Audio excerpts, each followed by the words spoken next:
be muted until, of course, you are asked to speak by myself after raising your hand. For attendees in the chamber, if you wish to ask a question or make a comment when invited by myself, please, of course, you know the normal protocol, press your microphone on and that will then turn green, okay? When I invite you to speak, your microphone will then turn red and you can begin talking. If for any reason a member of the committee has to leave the meeting, they must indicate to myself before leaving. And in the case of full council and voting, etc., you aren't able to take part in a vote if you leave during the middle of a debate. But in our case, normally you're all okay. If that ever changes and we are voting, I will remind you, okay? Sorry, we've just lost Lawrence. No, he's back. Right, okay. Okie doke. So officers and guests who are joining remotely, please turn off your cameras. They're only councillors, lay members and co-opted members are on screen. And as I said, you're asked to turn on your camera when presenting reports if there are any officers. However, we've got all our colleagues in the chamber today. So, Prynawn da pawb, good afternoon everybody. Welcome to Merthyr Tydfil County Boroughs Council's Learning and LGES Committee on today, Monday the 6th of November 2023. Please note this meeting may be recorded and broadcast via the authority's internet site, and the images and sound recording may also be used for training purposes. So we'll move straight on to the agenda then. And at agenda number 1, any apologies for absence noted. We've got Councillor Gareth Lewis, and we've also had an apology from Councillor Clare as well. Okay, thank you. Secondly, colleagues, and we've had much debate over declarations of interest, and we for this particular meeting, because we have lots of schools coming in today as well. So, item number 2, declarations of interest. Are there any declarations of interest in relation to today's meeting? Okay, I just need to move my screen and see who came in first. Jamie. Yes, thank you, Chair. Declaration of interest on item 3. I'm the authority governor for the school Gethley Vailog Primary. I've got full dispensation. Okay, Jamie, so just as a reminder then, you've got full dispensation so you can stay and take part in that particular item, but thank you for declaring that. Okay, Hannah. Hiya, Chair. Declaration of interest with regards to the pupil referral unit report. I've been involved with supporting trade union members there. Right, okay. So with regards to that, Hannah, let me just double check. Are you Hannah staying in the meeting or referring from that particular item? To withdraw herself from right, okay. All right, no problem. So you can come back in and join us later then as well. Okay, thanks, Hannah. Okay, thank you, colleagues. Straight on to agenda item. Oh, sorry, Paul, I didn't see you there. I've got 3 laptops I'm looking at. Come in, Paul. That's okay. Declare an interest. I was appointed then to the governing body of Gethley Vailog from the 4th of July of this year. Okay, no problem at all. So, Paul, in that case, then, if you can turn off your camera and then rejoin us when we come back with regards to T-Dysgu. Okay, I'll just do a little reminder before each school anyway. So, thank you, Paul. I'm just double checking there's no others. Missed anybody? No. Okay. Then I'll move on to agenda item number 3. And the way that we'll actually take this is our colleague, our cabinet member, Michelle, will actually take us through the report, and then subsequently we'll invite each school in for their permitted time. Okay, so Michelle, over to you regarding Estyn inspections 22-23, please. Thank you, Chair. So the report provides an overview of the outcomes of Estyn inspection for the academic year 2022 to 2023. Estyn inspections were halted during the global pandemic of 2020 to 2022, with inspection recommencing in September 2022. Estyn no longer uses judgments as outcomes for inspection areas, but there are different types of follow-up activities dependent on the sector being inspected. 3 primary schools and the PRU were inspected in the 22-23 academic year. Goethe Primary School, Gethley Vailog Primary School and T-Dysgu were placed into statutory categories. Abercanid Primary School did not require any follow-up activity. All settings continue to be provided with support and progress against their post-inspection action plans monitored closely. So if I can just quickly take you to the recommendation in 2.1 of the report, is that the content of this report is discussed and noted. Thank you, Chair. Thank you so much, Councillor Jones. So we need to bring in our colleagues from Goethe Primary School then. Oh, Jane, you're going to go, yeah? Right, okie doke. Thank you, Jane. Bear with us.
Okay, colleagues, as you settle yourself down, I'm not sure if you're familiar with how the hybrid meeting works. On your screen, you can see two of our colleagues. Lawrence is there and Paul as well. So I'll keep an eye out for those in case they have any comments or observations. And then, of course, in front of you, you also have our colleagues in the chamber as well. Now, Councillor Lee Davis will be au fait with this, but if you wish to speak, with the microphone and keyboard in front of you, you'll see a button that says speak. So if you wish to speak or you need to draw my attention, either, just turn around, give me a little nod. If not, press speak. The microphone will go green, and then when you're ready to speak, it'll actually go red. Believe it or not, it's sort of in reverse order, I always think. Should be green for go, but there we go, that's my own. And so welcome, gentlemen, to this afternoon's scrutiny meeting. As you know, part of this scrutiny meeting is to look at inspections we've had in the last 12 months. We've had 3 inspections that we're looking at today, Goitra Primary, yourselves, Gethley Vailog Primary and Tydysgu, our PR unit as well. So could I ask you just to quickly introduce yourselves? And Damien, I'll start with you on my left, if that's all right. There you go. Right. Hello, I'm Damien Beach. I'm the head teacher of Goitra Primary. Hi, I'm Councillor Lee Davis, Chair of Governors of Goitra. Good afternoon, members. I'm Jeff Fish. I'm a regional leader in governance with Central South, currently deployed to support the governing body. Good afternoon. I'm Lee Schumacher, the Deputy Head at Goitra. Well, as I said, good afternoon to you all, and thank you so much for taking the time out to join us this afternoon. Can I ask if somebody is going to just give us an overview as to where you're at this point in time? We have received a comprehensive report for you. I must say thank you for that, because it really does give us some insight into the actions following the recommendations from the inspection and where you're actually at this point in time. But it may be useful just to have some context if you wish. Yeah, I don't mind speaking, Chair. Yeah, so the report you've got is pretty much up to date. It was largely the same as what we talked to in our school improvement forum just before half term. So there isn't a lot to update you on from that, other than even as recently as this afternoon, I've just come from a meeting with Merthyr College, and there's some innovative ideas about how we can collaborate to address some of the recommendations and work together. So that was a really useful meeting. So that's information that isn't in the report. And also to give you context, although you probably know, I've been head in Goitra since September 2022. And in fact, it was the first Friday of my time in the school where we got the inspection call, and then were inspected 3 weeks later. So, but in some respects, as a head that's new to the school, it's a gift in some respects, because you've got your mandate then, and you know exactly what needs doing. And to be fair, you can find things out in that short amount of time that would have taken you 6, 10 months, or even a whole school year other than that. So good timing in some respects. Thank you, Damien. And my gosh, what a baptism of fire, bless you. But as I said, well, as you just said, probably more helpful than anything in order to set the scene for you now as a new head there as well. So thank you for that. Just as a reminder, we have half an hour for each of our schools, okay? So I will be strict on time today. I'm looking at my colleagues in the chamber. And I'll jump straight into questions then. Who has a question for our colleagues from Goitra today? Jeff?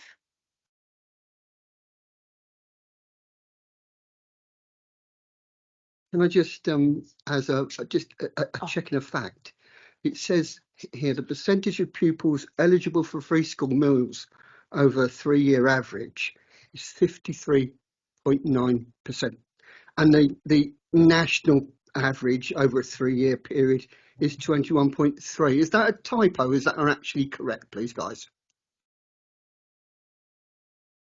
Yeah, that's correct. And in fact, in some cohorts, it's higher than that. Can I just come in as well? I think through the full the cycle of the child through the Goitra school, at one point, it was something like 85% of the children at some point would have been on free school meals at some point during their time in Goitra.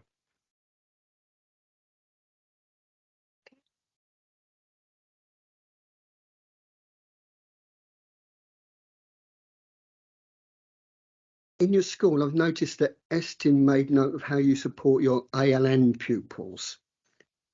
How do you support your more able and talented pupils, particularly talented?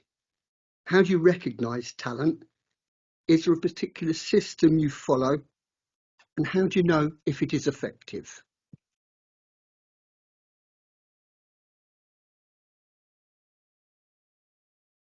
In terms of the more able pupils, we've developed a culture, or we're developing a culture in the school where we have high expectations of all our pupils, and we want a good understanding of where they are in terms of their ability and what they need to do next. We had this discussion in Scrutiny just before half term about whether there's a high enough level of challenge in the provision. So that is something we're working on in extending, if you like, or developing our more able pupils. And Lee, you might be able to add to this, but in terms of talent, I think, to be fair, ironically not so much with me because I've been in the school only a short time, but those members of staff in the school who've been there for quite some time, and Lee, our deputy, being one of those, they've got a good knowledge of what the children are doing outside of school as well. We were just talking actually in the waiting room about one of our pupils who's an exceptional footballer, and sometimes we can't do much to extend that talent, but we will sort of allow or promote their work with external partners, if you like, to be able to develop those talents like football. So it's that knowledge of what children can do outside of school as well, I think, is really useful in, promoting their talents. And then we celebrate them in school. We celebrate them through our newsletters and through Facebook. It doesn't have to be an in-school thing that we celebrate. I think something we could probably do more of, because a lot of our children are engaged in a lot of really interesting in things outside of school. Got anything to add, Lee?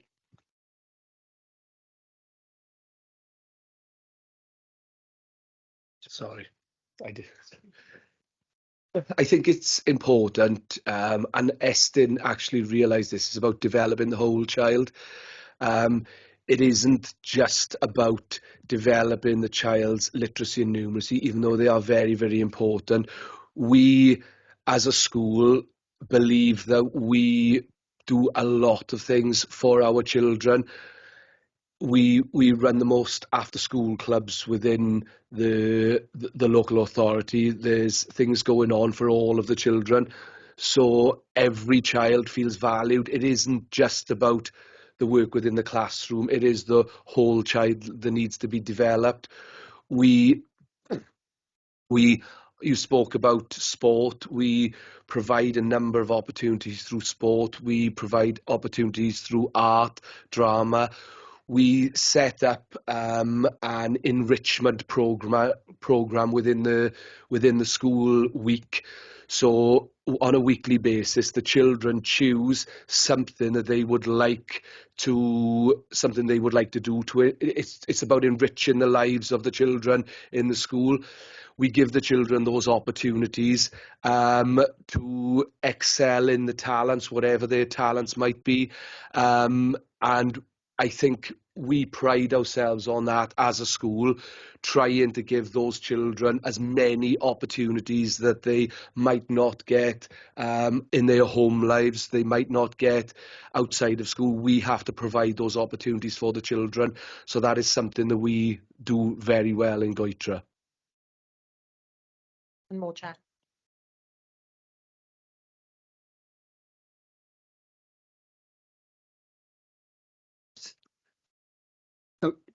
Thank you for the answers to that. I'm appreciative.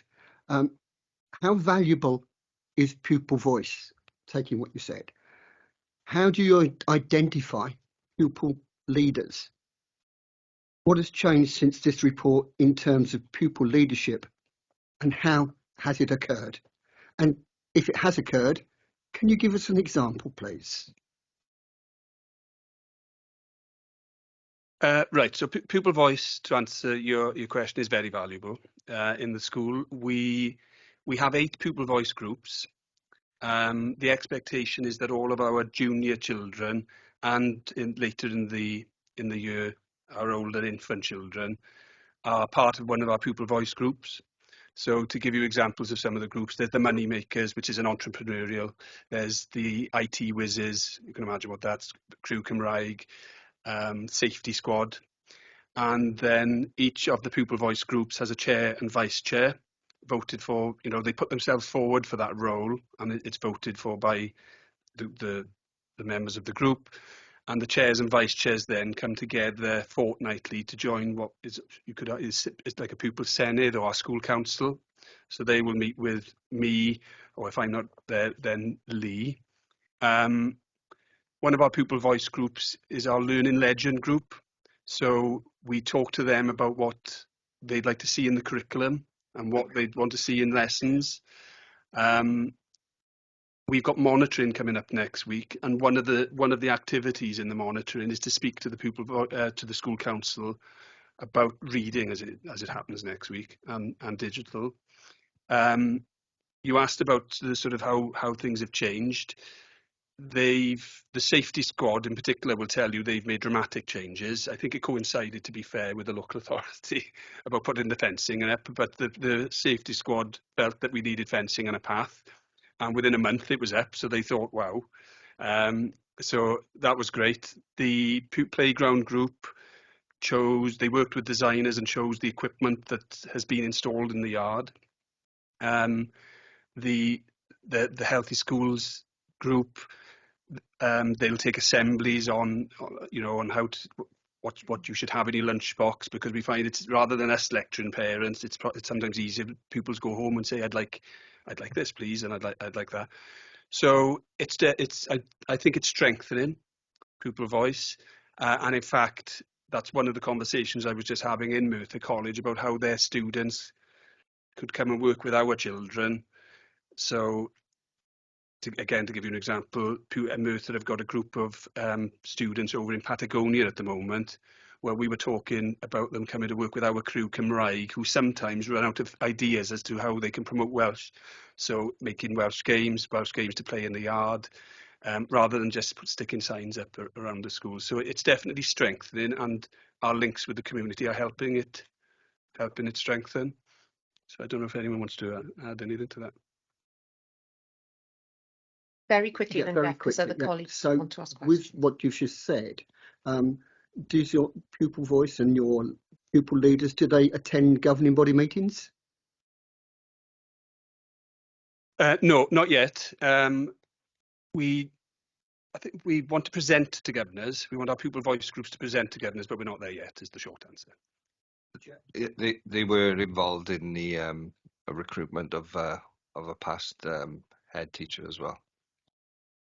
Thank you all. Okay, colleagues, I'm going to go to Anna next. Then just for clarification, I'm then going to go to Paul, come back to Jamie, and then go to Lauren. So just so I can keep an eye on who's coming in for questions. Okay, so Anna, over to you. Thank you. Firstly, to pick up on the recommendations around safeguarding and health and safety, to my mind, these are things that would be more easily apparent than issues around teaching and standards. So can I ask why this wasn't identified prior to the Estin report, either by yourselves or by the local authority? And do you feel that the forums you have between the school and the local authority is sufficient to pick up these issues on an ongoing basis? Okay, colleagues, I think Sue is going to come in.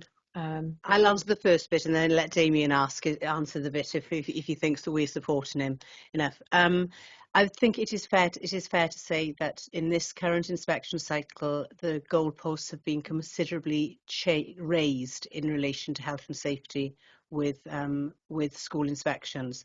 The school site has been inspected. The school has been inspected previously in exactly the same configuration as it has now, and no issues had been raised.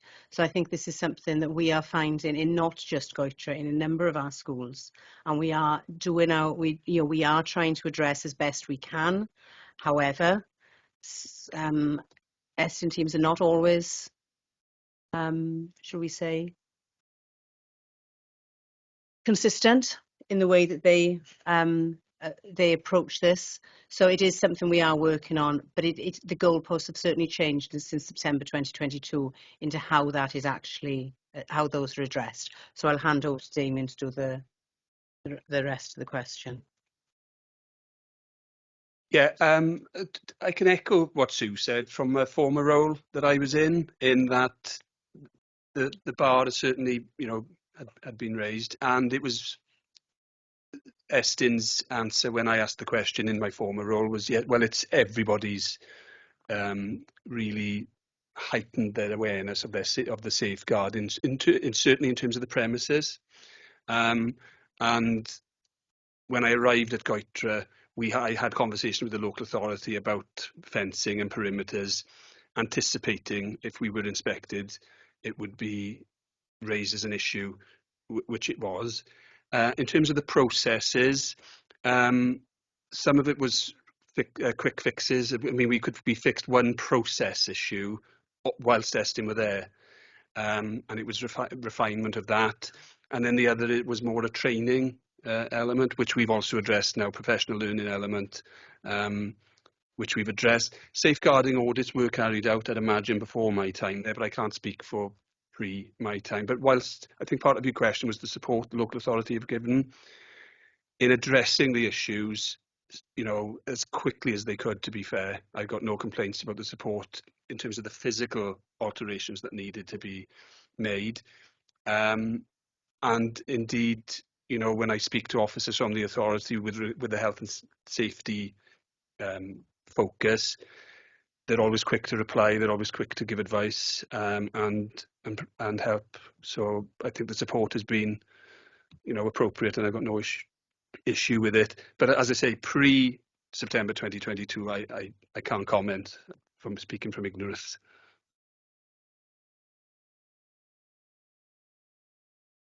I've got two more. Is that okay? Okay.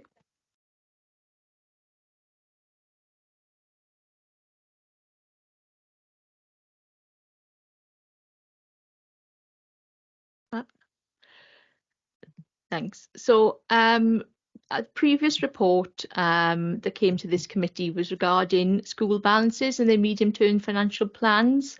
I think I'm correct in saying that your school has got a deficit in its medium-term financial plan for 23-24. To what extent will budget constraints impact on your ability to meet these recommendations and to sustain any improvements, please?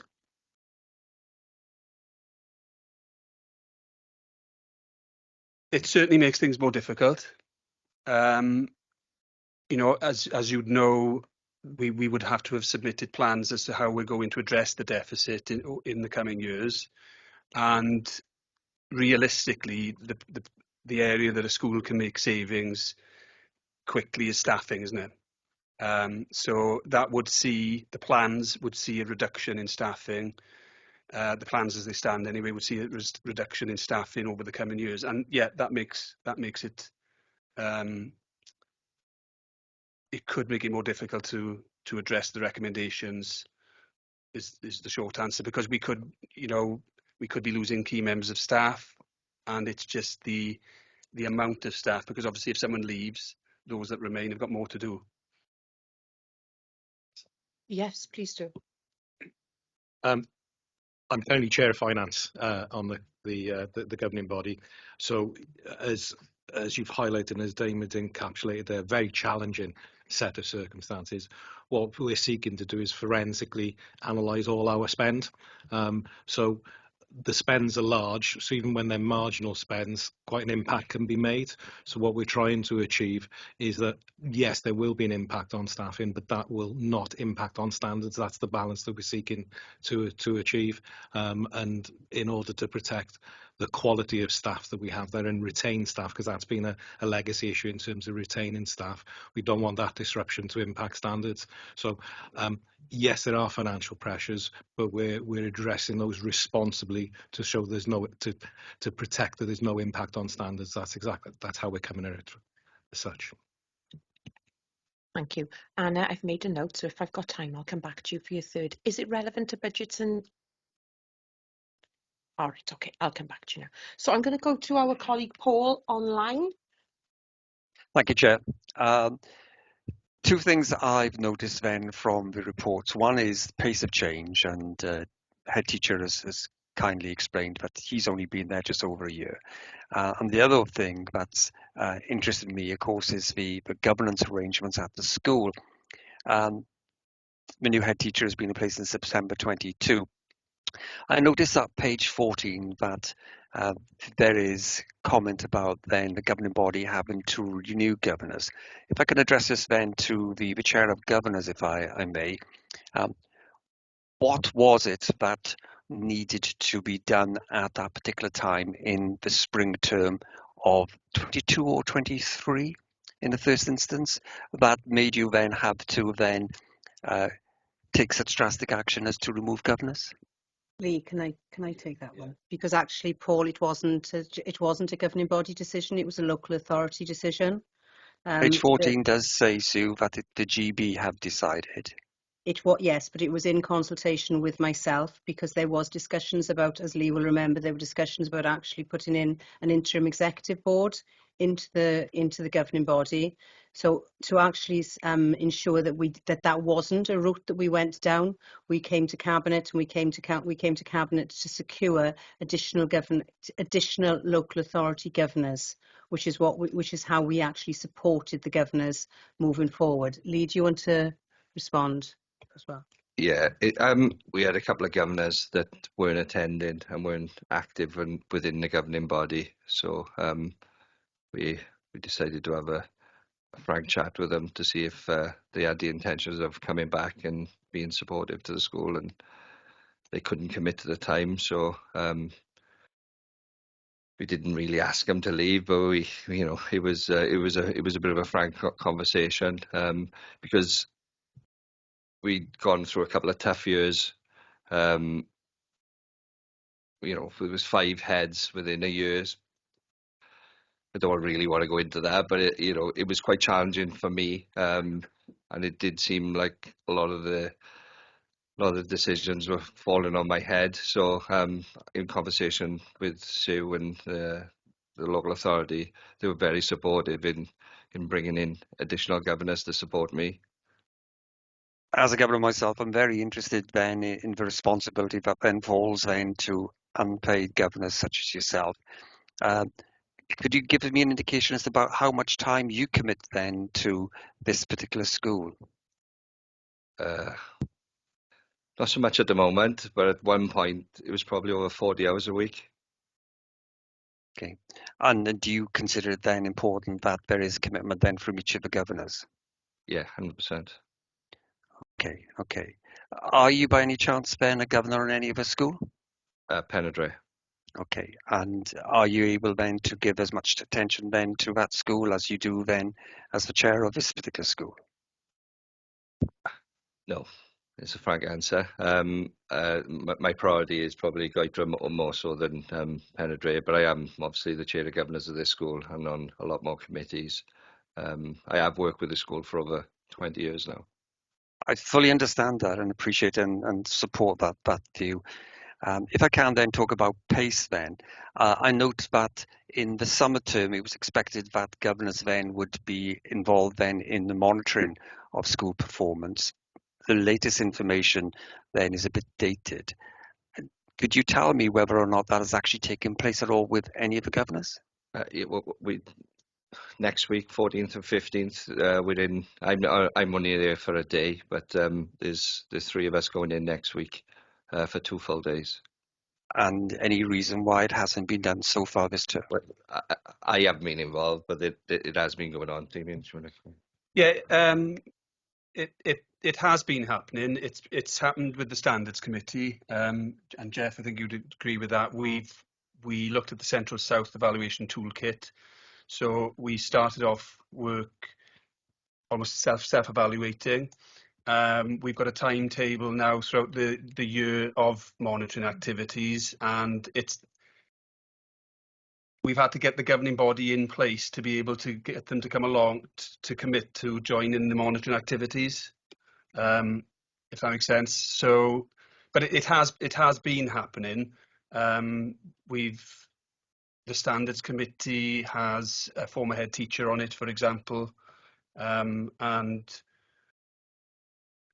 each subcommittee now has some questions, some prompts to consider about how well they know the school and what sort of things they could and should be considering, just as part of the remit of that subcommittee or that group.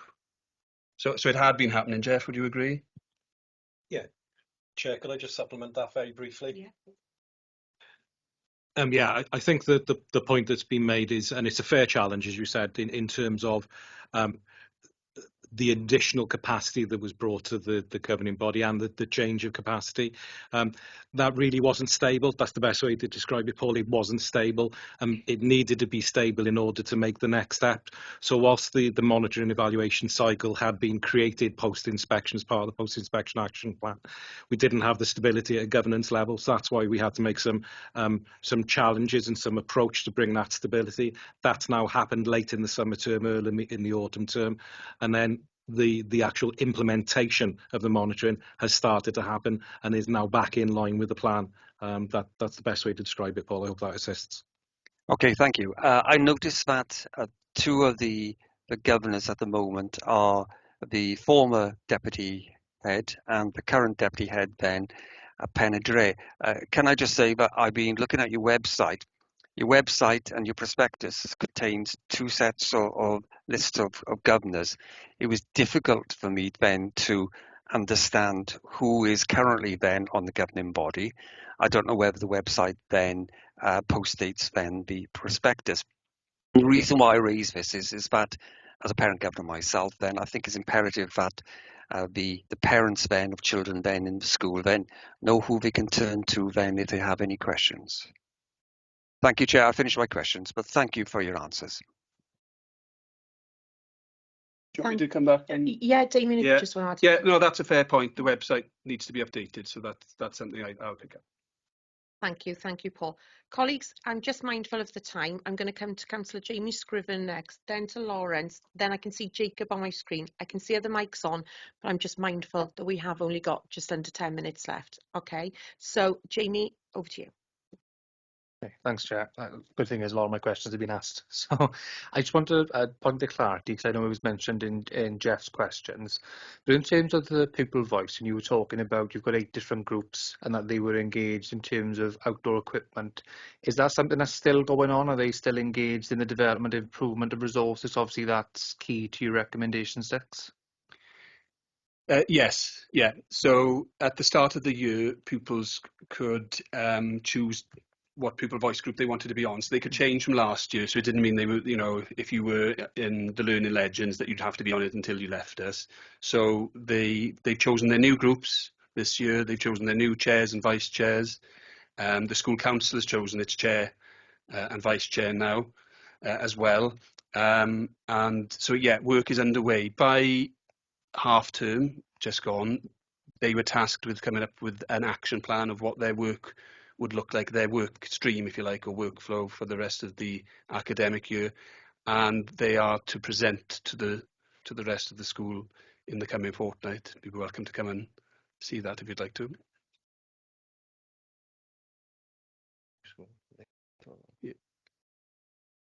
Yep. And so part of that work plan, I'd imagine, will involve the development of the resources and for the outdoor play. Is that right?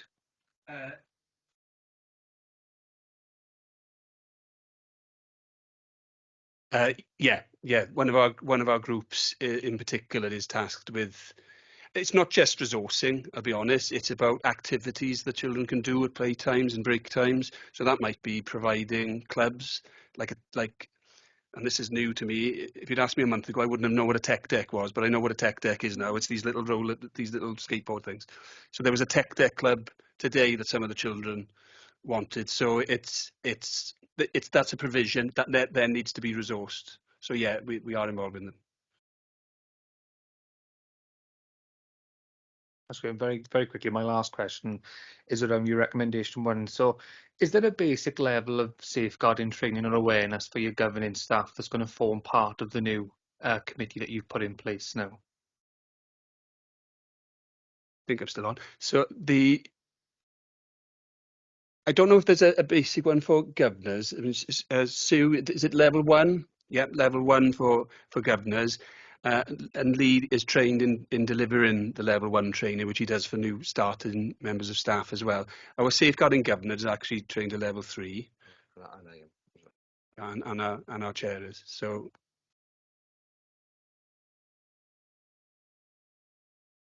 Yeah, that's great, and hence the reason why I'm asking. Obviously, if that committee's coming together, that you've got the relevant staff on there at least with the level 3, and then everyone else is at least up to the level 1 basic. And my follow-on to that was going to ask around the staff, because obviously from the report you've currently got that the level 1 is being rolled out and staff are up to that point. Is there any further development in place or any plans to improve or expand on that safeguarding training for staff? So the annual calendar starts. We had 2 inset days at the start of the year, and a session on the inset day was Lee providing level 1 training for all the staff, and then our induction of new staff would include a mop up, if you like, because obviously they weren't there at the start of the year. So that's it's a process issue that has been refined, and it's something that happens now. Okay, no problem. Okay, colleagues, if it's okay with Damien and of course with Sue's support as well, I am going to come to Lawrence and then Jacob, who've both been on my screens for quite a while. Elizabeth, I can see you've got your hand up, but I can see another mic on. And Anna has another question. So we're not going to be able to cover all of those. However, if I can ask you to put those questions to Jane, and we will send them over to the school and CC Sue in and get some answers for you, okay, if there's anything that was unable to be covered. But I'm going to go to Lawrence, and then hopefully we can fit Lawrence and Jacob in before we conclude with Goitra. Lawrence. Okay, thank you, Lisa. I did have a number of questions, but I'd sort of tried to stick to just a couple, I think, just to keep time. I'm intrigued by the fact that in the recommendations, well, you can see the recommendations, but can somebody say why leadership wasn't picked up at all? Because obviously there is something lacking with leadership, yeah? Well, I think, to be fair, it's probably reflected in recommendation 4 about the processes to enable leaders to know what's good in the school and what needs to get better. One of the reasons we're in special measures, when I spoke to Estin, obviously at the time, was that they said they couldn't crystal ball gaze, if you like, and it was the instability of leadership over the previous sort of 12 to 18 months. Yeah. So it might not be reflected, in a standalone recommendation, but I think it's certainly reflected in the category we find ourselves in. Yeah, no, exactly. So I can't understand why they didn't pick up it. I know with the change of yourself, and that perhaps impacted the thoughts. Because the other thing is on governance in particular. Then, obviously, Leah said he's been involved with the school for quite a number of years. So, as with Director Lee, then, so presumably you've been chair for a number of years, then, Lee, of Goiter, I guess. Yeah, I was vice chair for a number of years before I was a councillor. I was a community development worker in the Gurnis since 2003. Then asked to join the governing body, and then I was vice chair. Chair resigned, I stepped in, and then I stepped back down, and then I think it was probably about 5-6 years now I've been chair. Right. So during that time, then you happen to mention there's been a number of head teacher changes had taken place, and I'm just not sure at the moment, because what's being said is that to what degree, if you like, is the governing body or you yourself actually guiding the school or working with the head teacher? I get the impression it's the school or other agencies driving the school, and the governing body, if you like, are just falling into line with it. I would say that was probably true previously. I wouldn't say that's true now. In all the years I've been with the school, it's the strongest it's ever been. Chatting with our clerk, she's saying it's probably one of the strongest governing bodies at the moment. I think in previously there was just lip service, but I don't feel that's the case now. But having said that, so to what degree then is the direction being driven by yourself or other perhaps key committees with the head teacher in order to push forward? Because I still get the feeling it's you just been included with it all. Can I come in there, Lee? Yeah. I think Lawrence, Lee has been quite open in the fact that that over the last few years the governors have been in a very different place. The governors weren't attending. As Lee said earlier, we had a number of staff who were also on the governing body in various roles, which in all fairness makes it very difficult to do that challenge, because you're almost challenging your own work. So we've done a lot of work with Lee. This is why we've put in additional governors such as Jeff, who's sitting there, and the head teacher that Damien referred to. So it has been working with Lee, who went through quite a difficult time when we had the last two head teachers ago. I can't remember how many head teachers ago it was.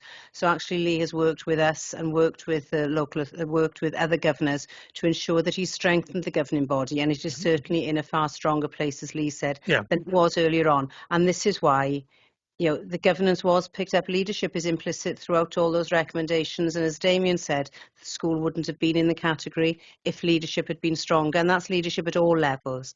But I think what we're seeing now is a governing body that is more robust, that is more challenging, it's been the critical friend or the critical support to the school as well.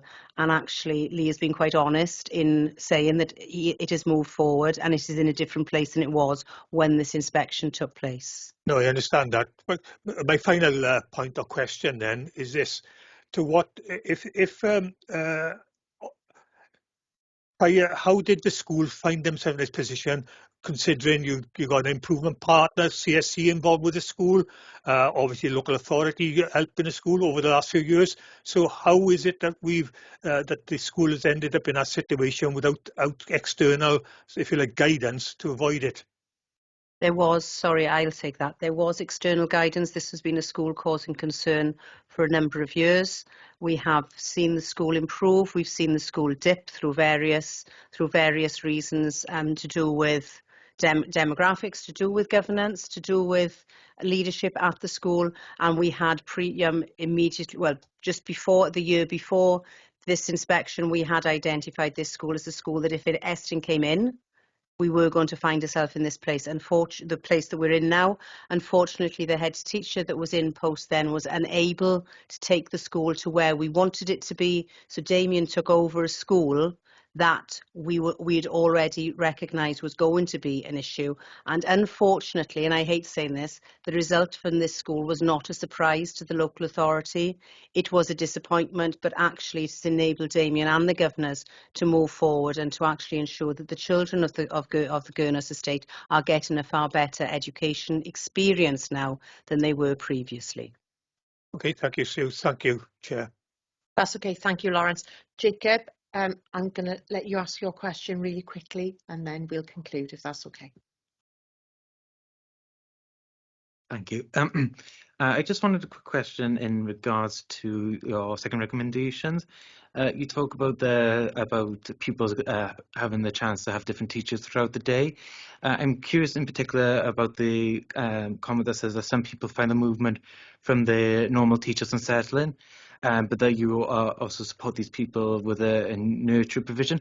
I was just wondering if you could tell me what is the nurture provision and obviously how is this helping them with dealing with these changes, and if these changes are anyway causing any effects on the quality of work or the well-being. Yeah, thank you. So yeah, we follow an approach called flexible grouping. Okay, based on evidence provided by the Education Endowment Foundation. And what that allows us to do, or what we do, is we group pupils based on their current ability, so that the work can be matched at a level that better suits them. And it comes back to, one of the first questions we had. That allows us then for some of our children to challenge them at that higher level. It also allows us to support others at the appropriate level for them.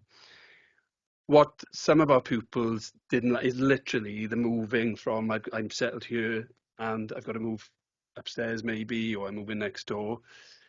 Some of our children actually liked it because it meant they'd be with other friends for that lesson. But there was a small minority that did struggle with it. If that happened, to be fair, and they preferred to stay with an individual teacher, we could be flexible. And I said it was flexible grouping. That could happen. It's not a strict set that they have to go and be in, come what may. It's flexible grouping. But we also have a nurture provision. We've got some very talented staff. And to be fair, the school's focus on well-being was there long before I got there, and it's best school I've worked in and with, frankly, in terms of how it supports its pupils' well-being.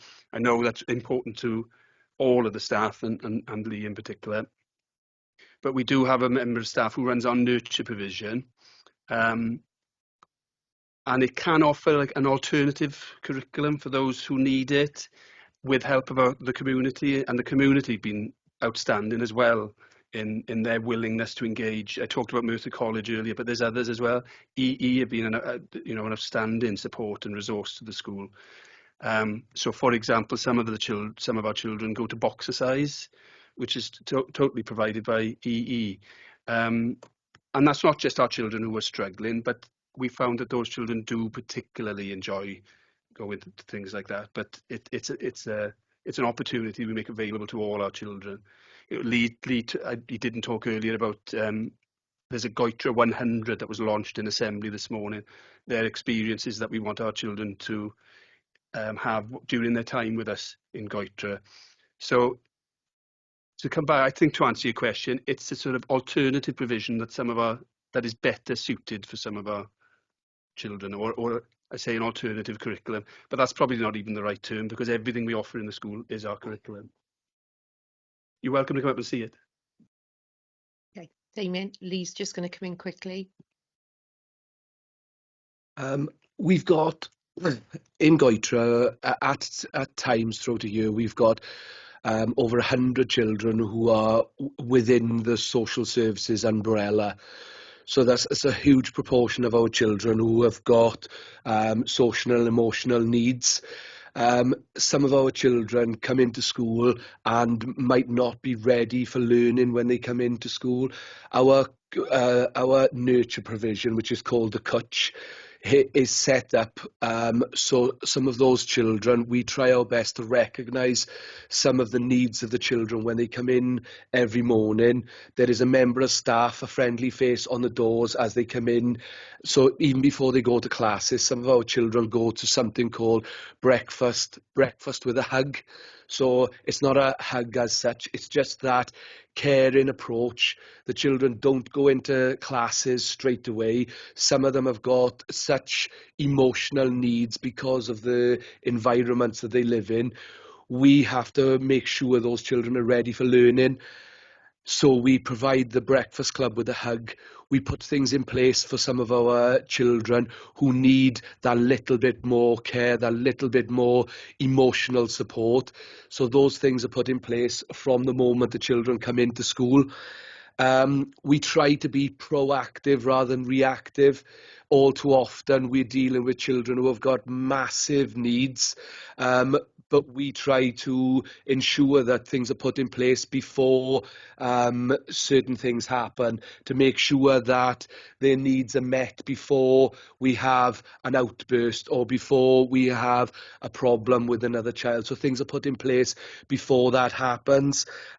We try to work on a reward system so the children are all aware of it. They use the Cwtch programme.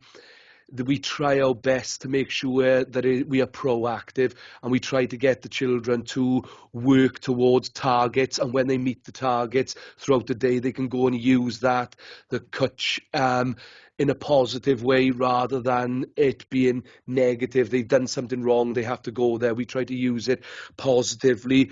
We set up an alternative provision. The children need alternatives. Some of our children who have got profound needs can only work for 5 minutes. So what we do, we set up small tasks. The children complete a small task, and then they might go to the coach for a little bit of time as a reward time, then go back to class, do some more work. And they're for the children with our profound needs, but we do try to make sure that every child succeeds in the school, and that is a way that we feel is best to do it. It's not one cap fits all, because all of our children are different, and we have to recognise that. We can't just do the same thing for every child. You've got to make sure that every child's needs are met, not just academically, social and emotional needs as well. Okay. Thank you, Lee. Thank you so much. Okay, colleagues, those who haven't had an opportunity to ask a question, as I said, please follow up to Jane with your questions and any subsequent questions that you had, follow-up questions that you had as well, and we'll send those along to the school. Gentlemen, thank you ever so much for your attendance this afternoon. You know, it is not... it's understandable that the school is on that positive projectile, you know, having faced a number of difficulties for a number of years, and your report that you sent us does, you know, clearly show us that it's a school that has, I would suppose, more challenges than, you know, I would say any other really than our primary schools, bar 1 or 2, you know, in some other areas as well. So, you know, the amount of additional sort of work and effort you have to put in, as you just said, Lee, you know, with the hubs and the hugs and the breakfast clubs, and I've been fortunate enough to come along in the summer break as well, to see just what you do at the school there to really make sure the children are still engaged, and including parents as well. So thank you ever so much for coming along. It's been a really good session. As I said, we may have some follow-up questions for you, but we'll send those out by email. So thank you, gentlemen, so much. Thanks.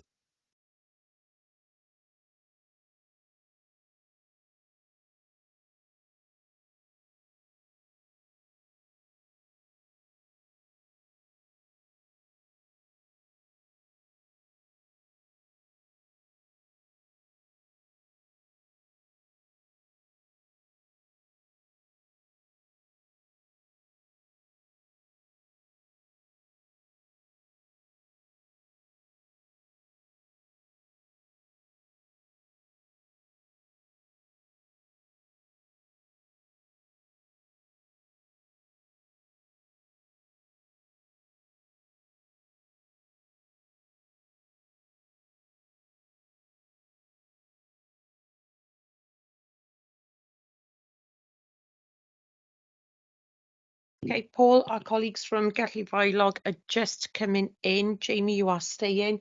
So he's got his camera off, so we're all covered. Cool, thank you.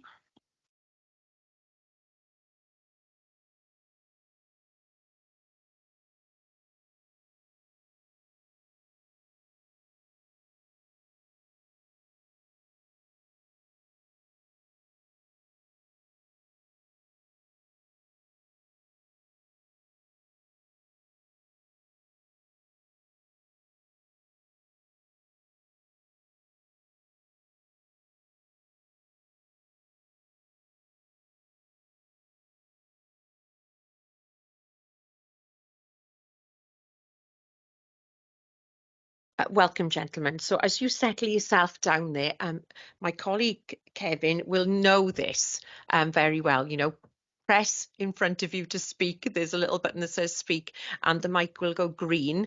And then when we're ready for you to answer perhaps any questions or come in with any comments, it'll then go red. Okay, so so when it goes red, that's your cue to actually speak then. And you know it, Kev. Online. All right. Well, look, I'll help you along the way if I see you getting a little bit stuck. So That said, Kevin, can I start with you? Will you just do a very quick introduction, then we'll go across to James then as well, please. Thank you. Yeah, my name is Councillor Kevin Gibbs, Chair of Governors in Gethley Bylog Primary School. I've been Governor in primary school since 2017, and I've been the Chair of Governors for the last 12 months. I was appointed in September 22. Thank you. Thank you. James, give it a whirl. This working? Yep, great. Prynawn da, James Voros, head teacher at Gethley Bylog Primary School. I've been in post at the school since January 2022. Well, as I said, welcome both. Our colleagues of... Bear with me a sec. Oh, sorry, that was something on my laptop. I do apologise. I thought I was being called in by another colleague then. Our colleagues have received your report, and can I just say first off, thank you ever so much for that, because that does give us some insight into your journey now since you've had the ESTIN inspection. And so what I'm going to do is hand straight over to my colleagues. I have two online, but one has declared an interest, so we won't be taking part in this particular discussion because he's a governor with you guys. But I have a colleague, Lawrence, online, and then we have colleagues in the chamber as well. So straight over to my colleagues. Who has a question for the school? Anna, I'm going to come to you first. Thank you.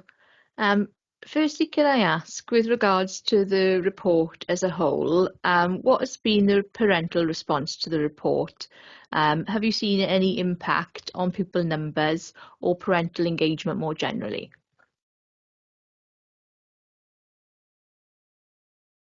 The parental engagement was quite low at the time of the inspection. We had 3 or 4 parents attend the meeting with ESTIN. We had better reaction to the online questionnaire from parents at the time. The parents we shared an overview of the inspection with parents at the time it was published. So some of the key features of areas that were seen as strengths and areas that were seen for improvement, and then also directed them to the report itself as well. Following this, we've shared in the summer term as well an update of where we are as a school with improvements. We've tried to do that in parent-friendly speak as well, to make sure that they've got opportunity to see the areas that we're working on, the progress that we made as a school as well. Clarify, do you feel that you've seen parental engagement increase since the report, or decrease, or no perceivable change? We wouldn't say there's been a significant change since the publication of the report. Thank you.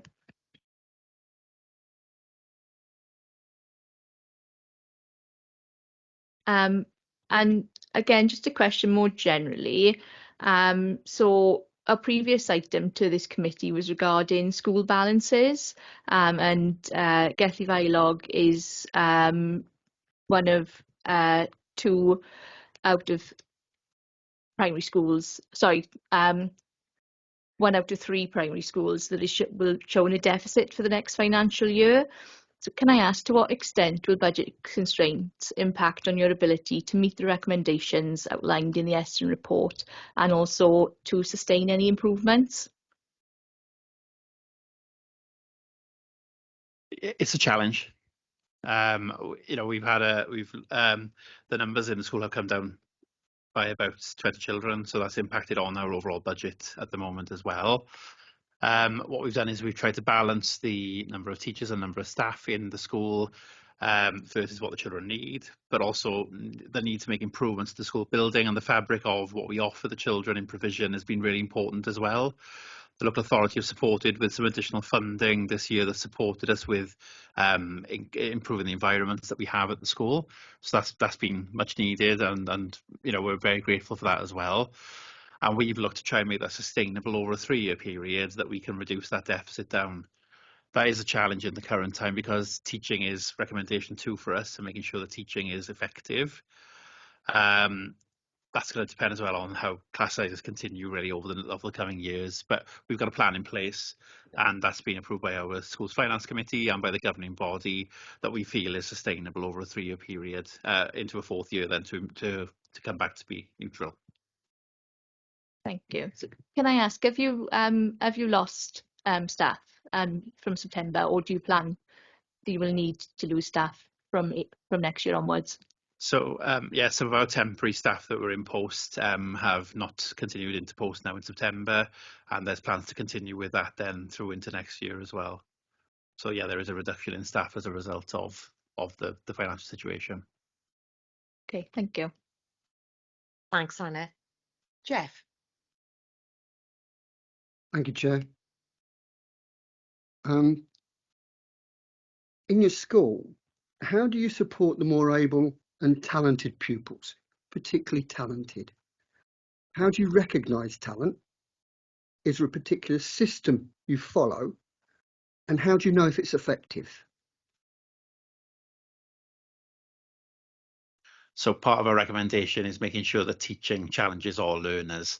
So for us, it's been about meeting the needs of every learner across the school, whether they show a potential to be more able, whether they show a specific gift in something that they do, or whether they're children who need a significant amount of support to access our curriculum.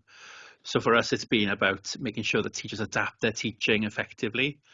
So previously the school would have had like a gifted and talented register, for example.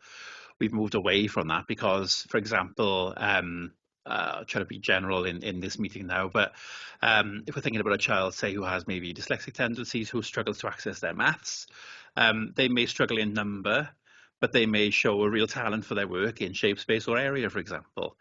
So what we try to do is ask the staff to think about being flexible in their groupings and for children to access the level of challenge that they need in that particular task.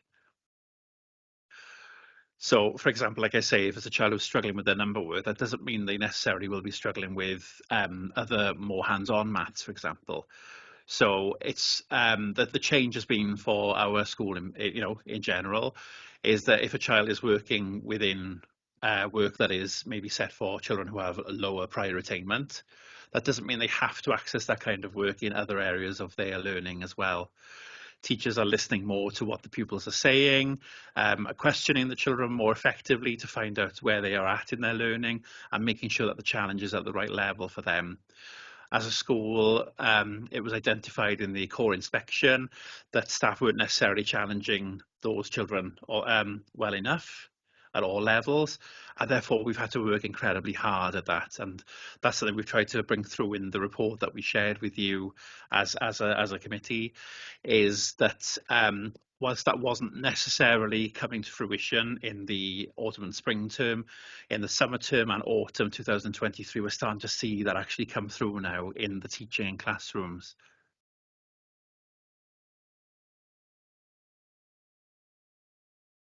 How valuable is pupil voice? How do you identify pupil leaders? What has changed since Estin report in the terms of pupil leadership, and how has it occurred? And could you possibly give us some examples of that?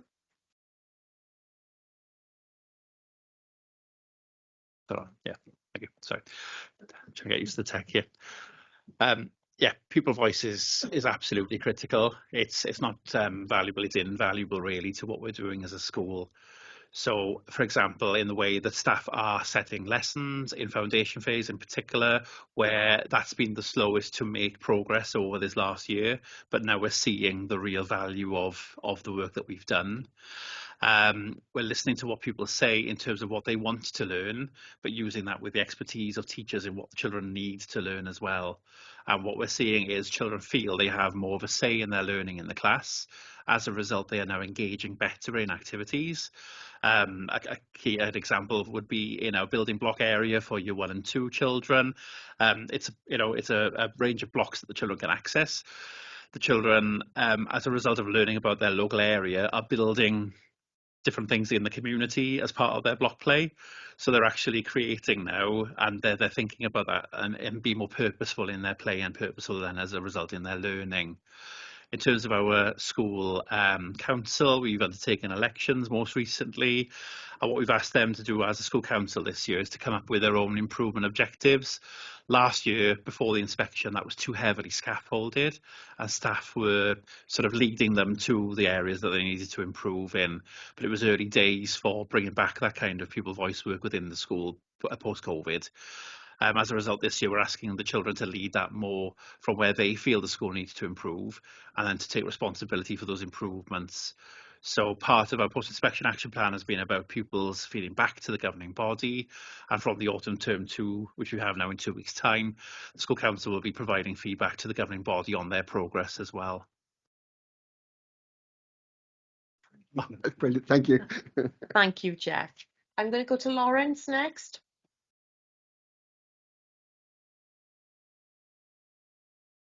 Yes, thank you, Chair. What I was wondering was regarding the governance of the school.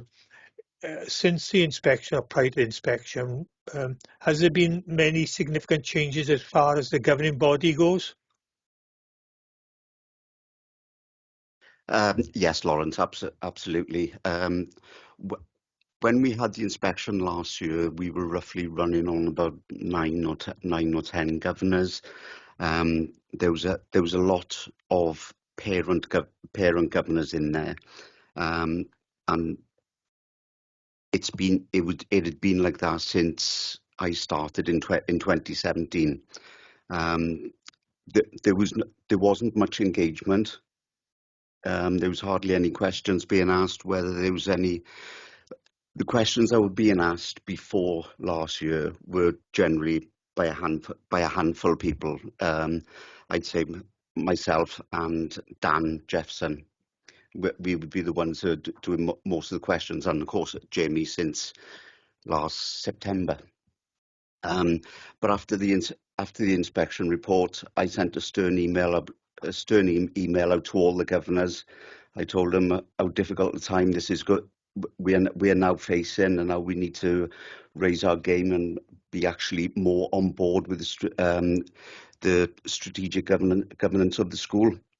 And as you can imagine, a lot of the parent governors resigned because they couldn't put the commitment towards the school. But since then, we've had 1, 2, 3, 4, 5, 6. I want to say 5 or 6. Number off the top of my head. We've had new governors starting now. We had one in March. We had one in July. We had another 3 in September. And I got to say, the quality of those governors have been absolutely fantastic, Lawrence. It's head and shoulders above where we were this time last year. So, in terms of the governing body, what is the committee structure have you got? In what regards? Because as subcommittees. As with all governing bodies, we've got a whole list of subcommittees. We've got standards. You've got your usual. Right. Okay. The finance committees, the appointments. Okay. The general stuff we go through with the authority. I am going to list of the committees in front of me, Laura. I know idea. Okay, you got the standard stuff. In terms of link governors, then what link governors have you got, or what additional sort of contacts have the governors got with the school? Right, we've got again that's on the same list as my committees actually. We've got safeguarding governors. Yeah. Yeah, just the usual standard ones, is it? We've since the Yeston inspection, we've also allocated governors to each of the 3 recommendations. Right. Okay. So we've got 3 separate. Obviously, I'm taking responsibility overall with the governing body for the post-inspection action plan. But I have. We have allocated 3 governors to each of the 3 recommendations. So is there no one actually linked with the curriculum for Wales, for example, provision? That's part of recommendation 1. So it's just that one then. Okay.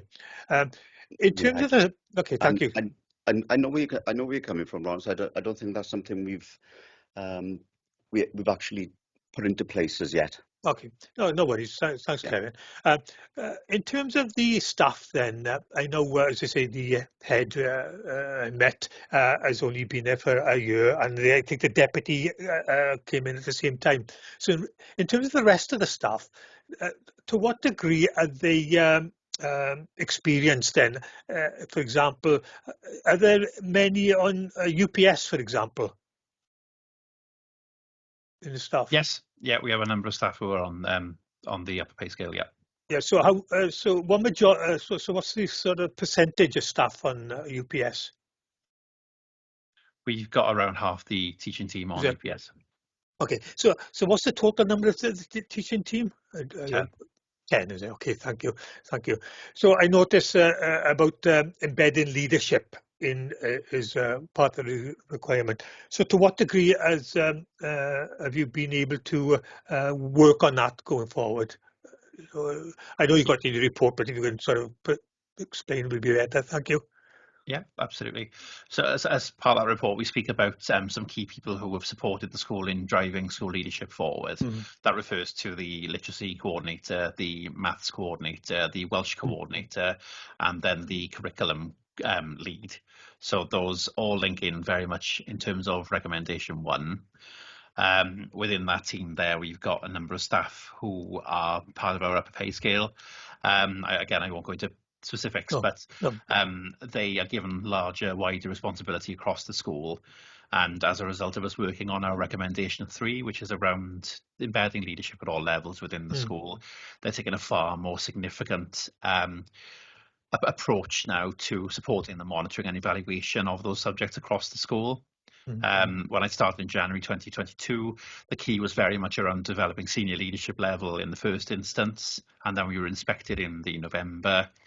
Following the inspection, the mandate was very clear from the inspectorate. It is about bringing that leadership at all levels across the school, and our middle leaders are picking up now and are doing a more effective job of sharing in that information to the school's leadership team and governors.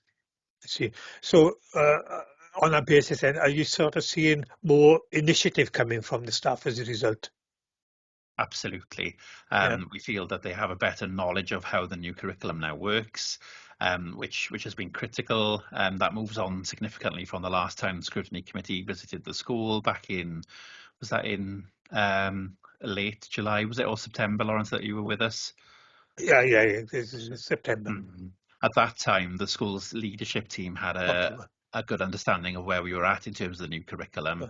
However, that is now much more clearly understood by teachers in classrooms, and then is starting to have an impact in terms of teaching in the classrooms for the pupils' outcomes as well. Okay, right. Thanks very much. Thank you. Can I just come in as well there, Lawrence? Just to add to that, just to give you an example of how well some of the new leadership are. They're now actually starting to attend governing body meetings and presenting their findings, and so we've seen a difference in the governing body already. Yeah, good. Okay, thank you, Ken. Thank you. Well, you're welcome. Thank you for that. I'm going to go to Liz next. Do I have to do anything? No. I can't get the hang of this at all. Yeah, I just thinking that you'd had a recommendation that related to the Welsh language, and I was seeing that you've done quite a lot of work really on that, haven't you? Can you tell me if attitudes towards Welsh have changed over time at all since since that recommendation? Yeah, That's a short answer, yes.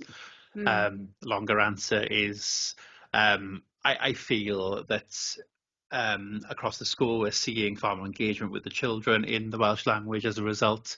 We're also challenging that, and again linking into recommendation 2, which is around making sure that all pupils are appropriately challenged, the level of challenge and expectation in pupils using the Welsh language as well. The concern was always that there were sometimes gaps as a result of coming back to school post-COVID in their Welsh language and their acquisition and understanding. But by only going back to the very beginning and sticking with basics, the children weren't bringing on that level of understanding, on that level of knowledge. So as a result now, by challenging pupils, we're seeing that they're improving, and there's more of a progression of Welsh across the school from nursery through to year 6. And yeah, they're loving speaking Welsh in the school. From the most recent visits by governors to the school, they've noted that the pupils greet their visitors in Welsh, and that there's a natural use of the Welsh language now. So we're moving from that phase where we've had to maybe really encourage that use of Welsh to that more natural use of Welsh in the environment as well. I was thinking more in terms of the support for teachers, because very often when you see that there's a lack of, if there is Welsh language is lacking in a school, that I should imagine there's a lot to do with how much the teachers are embracing actually, implementing Welsh language stuff into the curriculum. So have you found that that is a problem, or do you feel that the teachers have got sufficient support to be able to deliver? Yeah, I think confidence has been an issue in how we deliver the, particularly the help ahead of sessions, which is the daily use of Welsh and building of patterns for children to use. As a result of the support from CSC in terms of how to deliver those in a fun, effective, engaging way, staff have built their own confidence and are doing that now with more confidence in general. What we've done as well is we've surveyed staff to look at their feeling about where they are with the Welsh language, which is a part of the annual census, but we've done that outside of the census period with the teaching staff as well. And we're focusing on prioritising now those staff who feel they have the least skill to undertake asynchronous learning, and then to access CSC's face-to-face learning where required as well. So we're offering those options of training if they feel their own language acquisition is lower, but also we've looked at the nuts and bolts of teaching for recommendation 2 then as well, how to teach an engaging, effective lesson that builds what children already knew, brings in new patterns and allows them to apply that then in their own use of the language as well. Thank you. Yeah. No problem. Thank you, Liz. Hannah. Thanks, Chair. On page 16, it talks about teaching standards. How are you addressing the concerns regarding the quality of teaching?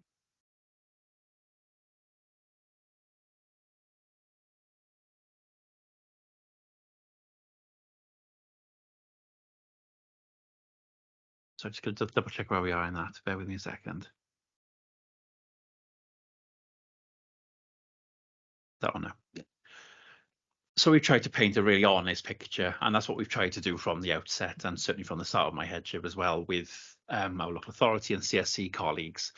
I'm hoping you see from the report that whilst we were seeing that the quality of teaching was slower to improve in autumn and spring term, that there is a significant improvement showing now in the summer term of 2023 and in autumn 2023 as well.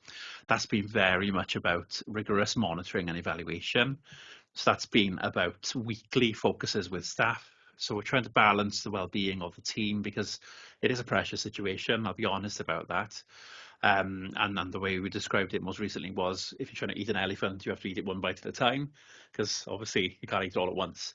So we've put in regular weekly focuses in terms of learning walks, in terms of book scrutiny and listening to learners over this term, to try and make sure that we focus on one thing, give the feedback, look for the improvement and come back. And what we're seeing is now that is starting to build traction, and that we're seeing improvements overall in terms of what pupils are doing in their books. Where we've had any concerns around specific staff and their teaching, we had taken action where required in the summer term, and had looked to make improvements with those teachers. As a result, we've seen improvements in specific staff. Again, I'm trying to be careful not to go into too much specific detail to identify anybody here. And the members of staff aren't currently in their roles with us at the school, so the makeup of staff within the school has changed in that time as well. Okay. And how has that impacted the learning experience in the classroom then? That has led to better teaching, which has led to better learning for pupils across the school. What it's done for us as a leadership team as well is enabled us to get a more accurate, more regular picture of what goes on in terms of teaching, and to make small incremental changes to improve rather than waiting for long periods, which is where we were in our monitoring cycle pre-Estin. So we would go in 6 weeks to termly, whereas now we're in on a regular basis working with staff rather than staff seeing it as being done to. It's a collaborative process together because we're looking to improve the outcomes for learners, particularly in foundation phase. We've seen significant improvement there in the provision, and as a result we're seeing a higher quality of pupil work. We're seeing pupils that are happier in their work as well, and in practical work they're producing better and greater things. Thank you. Thank you, Hannah. James, Kevin, I can't see any other questions being posed for you. So before I conclude, firstly, thank you for answering all of those. But before I conclude, is there anything else either of you would like to add to you being in today's scrutiny today with regards to your distance travelled? I was going to ask, are the committee aware of where we were before James started? Have you guys been given any background whatsoever? I think in relation to the schools, including yourself and Goitra, you know, there's somewhat of a picture of perhaps some of the challenges that the schools have had, but we haven't gone into specific detail. We've just gone really, Kev, into, you know, that distance travelled from those recommendations and your journey now. But that doesn't go, you know, without understanding that, you know, the schools have had challenges prior to that. And so that sort of led them into, you know, the ESTIN inspections and the outcomes, etc., and where you are now. So not in any specific detail, but just an understanding really of the challenges faced prior to you guys as well. So you know, you were there with a massive list of things, albeit those 3 recommendations require quite significant work to be involved. But on that note, I just want to thank you really for your attendance, you know, because we're here as a critical friend in scrutiny as well, to see how the school is doing and see what we can do to lend support, along with, of course, our officers and our cabinet member as well. So thank you both for taking the time out of your day to come along today and answer our team and their questions. We really appreciate it, and as I said, all the very best for the future for you as well. Thank you. No, thank you very much. And just one last minor thing for me. I need to, which I do need to get in. Those 3 recommendations were already part of our school development plan. Great. When James come on board. So no hidden surprises. You were sort of already in play with that as well. That's good to hear. Thank you, Kevin. Thank you. And all the very best, James, in your role as well as you continue that moving forward. Thank you, gentlemen. You are free to leave us. Thank you ever so much.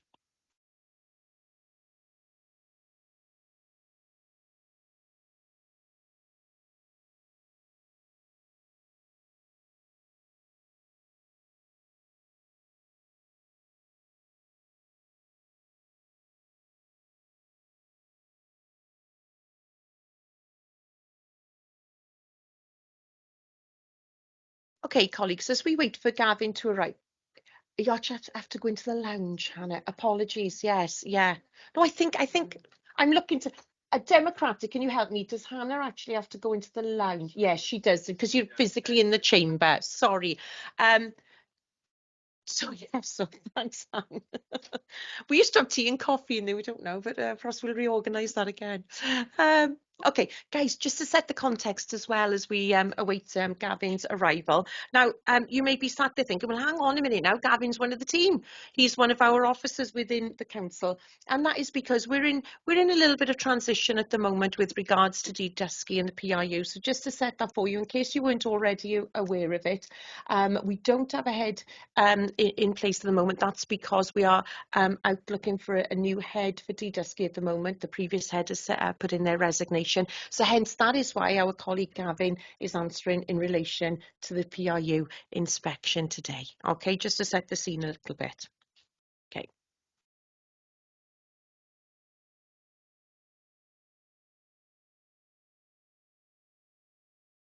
Gavin, I've been explaining to all of our guests how to use the mic, but you're so familiar with it, you know what to do. So come and join us. up here. Cue for me doing it wrong, isn't it? No, you're all right. And I've just explained to colleagues, really, I've just sort of set the scene as to why you're reporting on this, Yep. and just, you know, the transition and where we're at with TDSCI and the PRU at the moment. Right. Okay. Now, it was remiss of me. I did ask Goitra to give us a bit of an overview, and then I didn't of Gethley Vylog, but it all went well. Do you want to set the scene at all as far as the PRU is concerned, or are you happy to go straight into questions? Because I'm mindful we've kept you waiting. Whichever they prefer. Okay. Colleagues, should we move into questions then with regards to TDSCI and PRU? I think you might, that's me, don't worry, apologise, I should sit on it. So, sorry.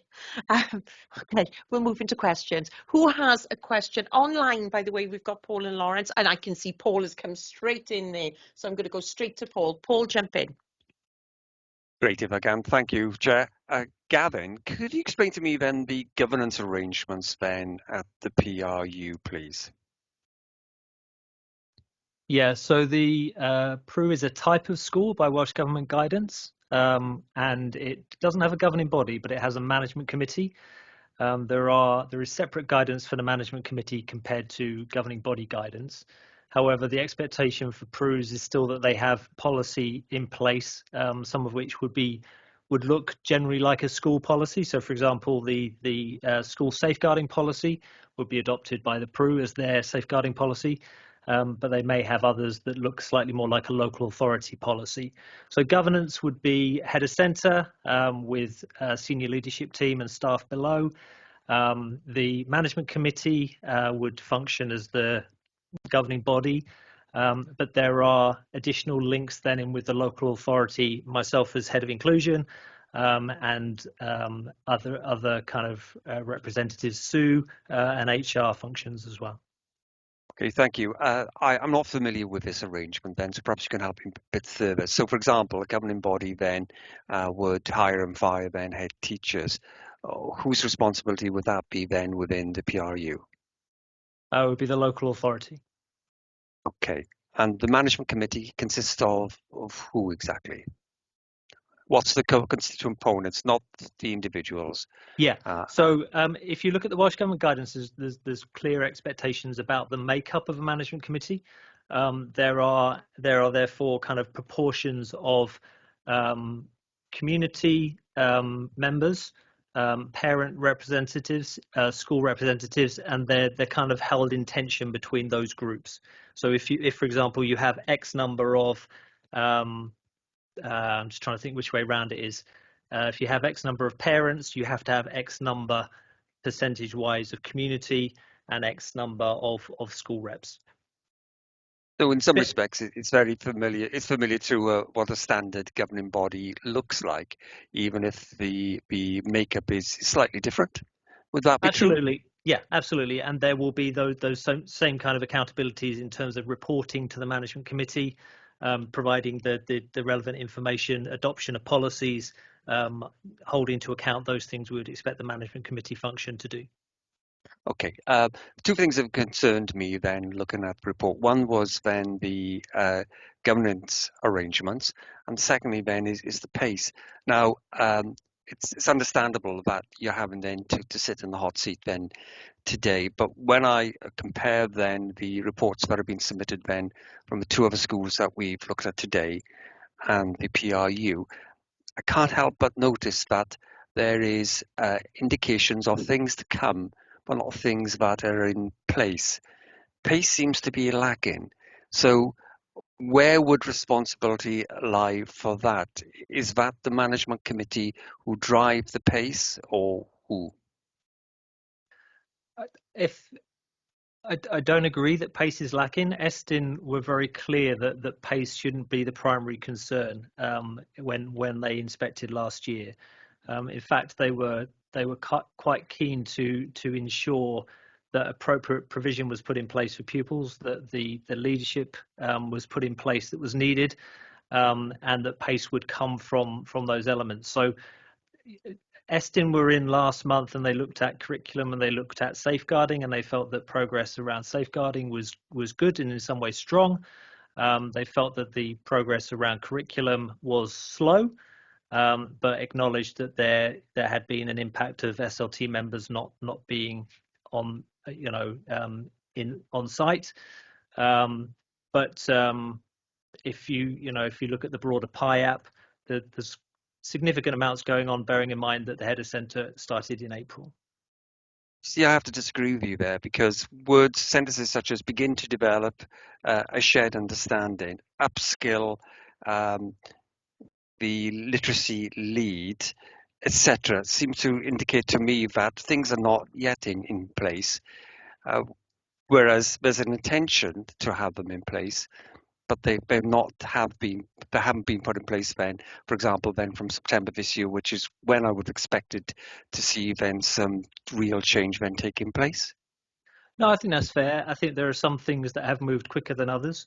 If you look at monitoring and tracking, that's moved at pace. If you look at safeguarding, as I mentioned already, that's moved at pace.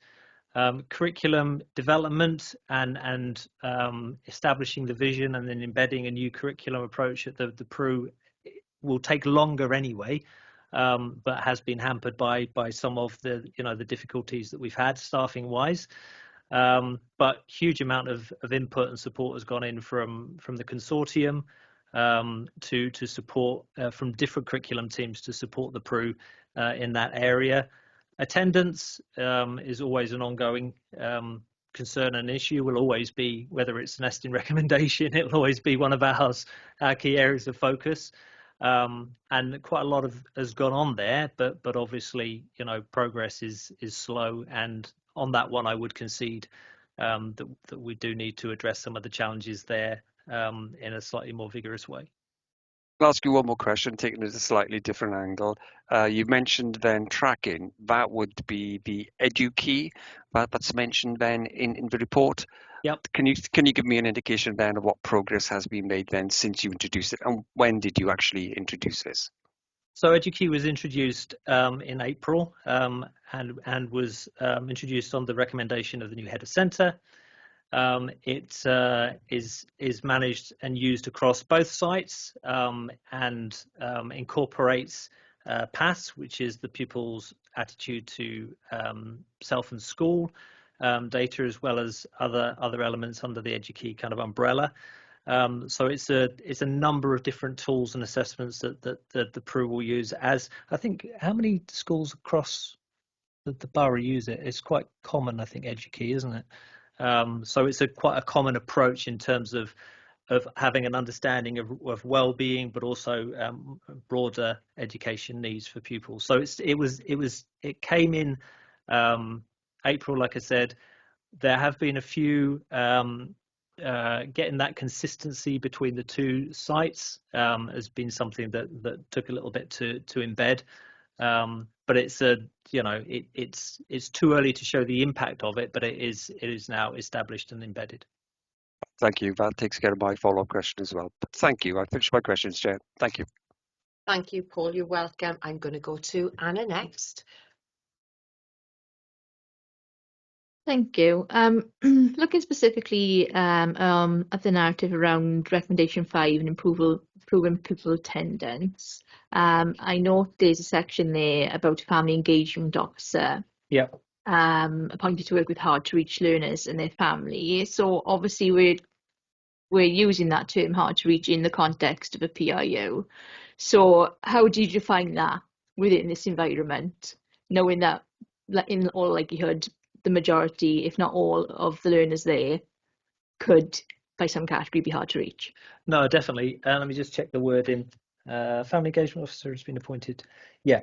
So what we recognised was that there were a number of students who just weren't engaging, and that there were a number of parents that were very clearly not engaging in any communication. So hard to reach in this context is I suppose the kind of the purest form of the words. Pupils that are disengaged and parents who have disengaged. The family engagement officer is if you're familiar with kind of a sort of detached youth work model. It's somebody who's very well skilled in terms of breaking down some of those barriers of getting alongside those pupils, getting alongside those parents, establishing and building trust and encouraging that kind of connection. And it's been quite successful. So hard to reach, you're right. every pupil that attends the PRU in some ways, could be considered hard to reach. But these are pupils and parents who have disengaged in education, and we need to get them back in attending so that they can start their learning again. Thank you. And then more generally, in terms of the narrative around the community around this school, and again, because of the nature of the environment, there's not the same natural physical community within this setting. So where are the community links coming from? Yeah, so since and it's referenced in, I think, in there, since April, they've tried to establish coffee mornings or opportunities for parents to engage and be involved, and that will be something that's developed further. It's not proved massively successful, but we recognise that we just need to, we're on a journey with that. That a lot of the parents have not necessarily completely disengaged, but have struggled with some of the the connectivity there. So in terms of community, we've got the family engagement officer, the detached youth work. I don't know, Sue, whether there's from a community focused aspect, there's engagement.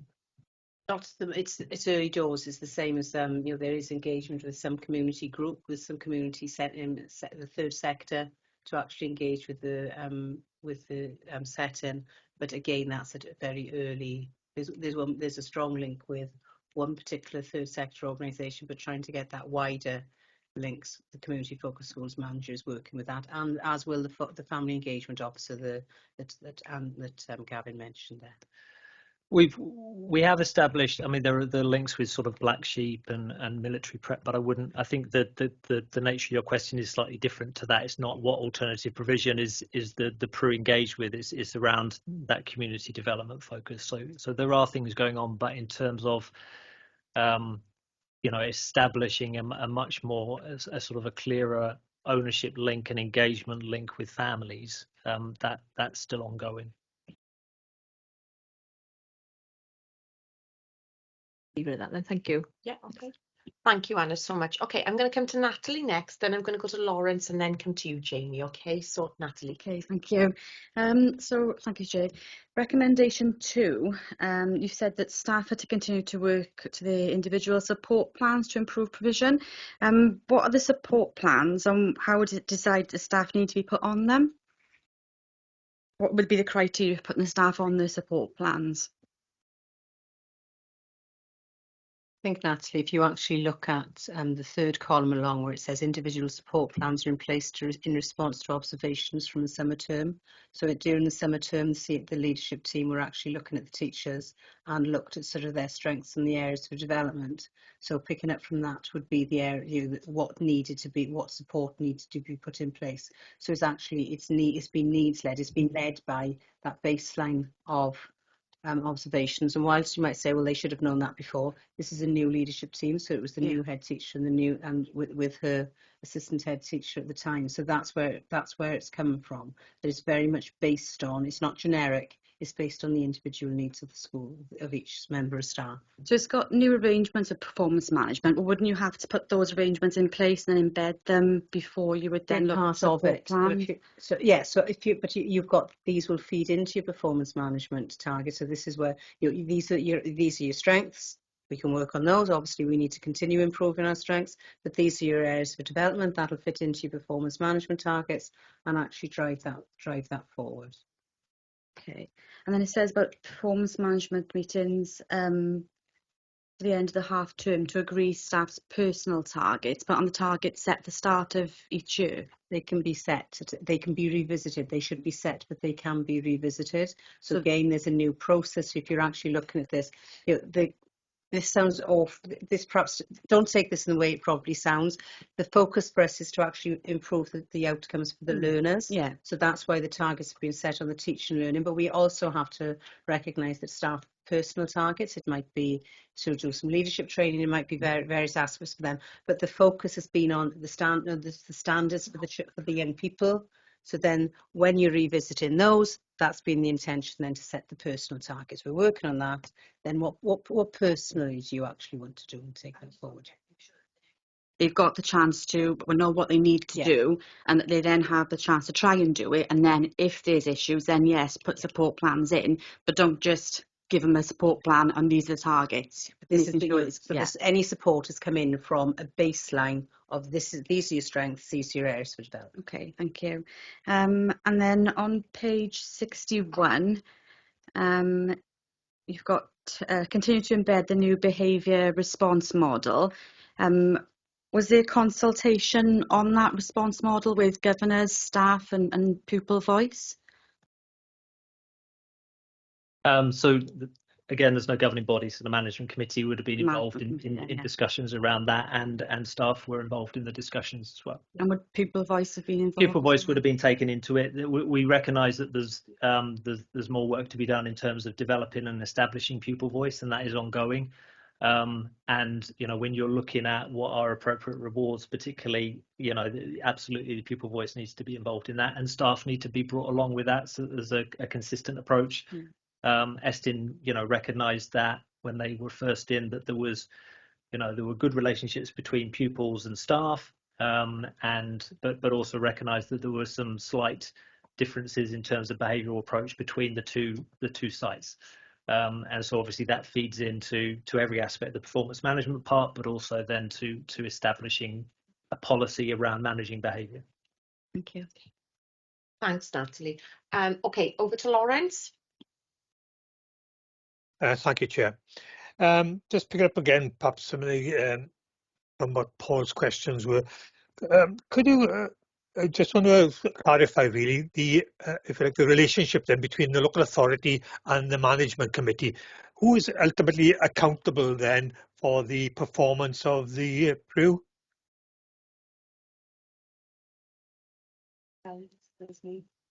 So yeah, it's the local authority. So the management committee has the kind of the day-to-day operational oversight and strategic development of the PRU, but ultimately Sue, as Director of Education, is responsible for the PRU. So in that case, then, to what degree, well, Sue, or do you speak to the management committee? Because you said if the management committee got a strategic role of the PRU, surely then you must have a vested interest in that strategic management. So how does that work? Yeah, we do. So both myself and the CSC improvement partner attend management committee. We're not part of the management committee, but we meet with the management committee. And when it comes to providing advice and guidance, we're there for that. But in terms of obviously asking the questions and holding the SLT to account, that would be the management committee. So it's PRUs as a type of school are it's an unusual thing, because in many ways they operate as a school, but in many ways they operate as a sort of a department from the local authority. So the management committee in Welsh Government guidance sort of sits somewhere in between, and therefore obviously we have, as the local authority, more involvement and engagement with the management committee than we might with the governing body. No, that's understandable. So in that respect, then, to what degree then are you how can I put it, overseeing the management committee to make sure that they are fulfilling their obligations?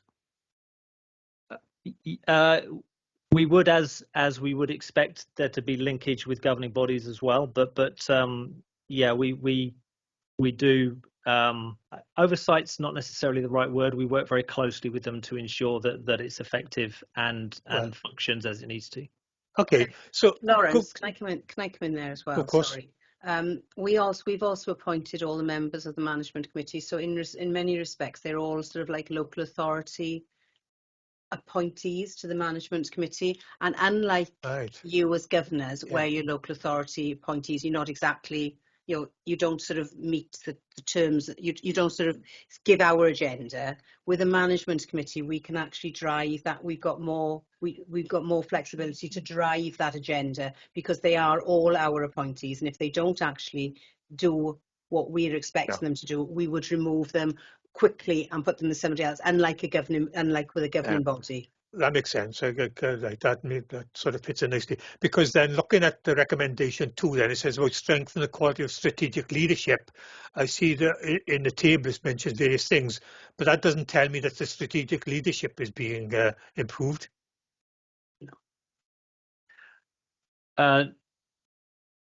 No, I mean it's not in that list, but it is being improved. The elements around staff development, performance management, holding to account the issues around establishing the senior leadership team and a common vision for the PRU, the work and consistency between the two sites, they're all wrapped up in that one recommendation as well. Yeah, I understand that, but again, going back to the strategic leadership. So I suppose going back to you then, Sue, to what degree then are you confident that the people on your management committee have got the requisite skills and abilities to achieve what you want?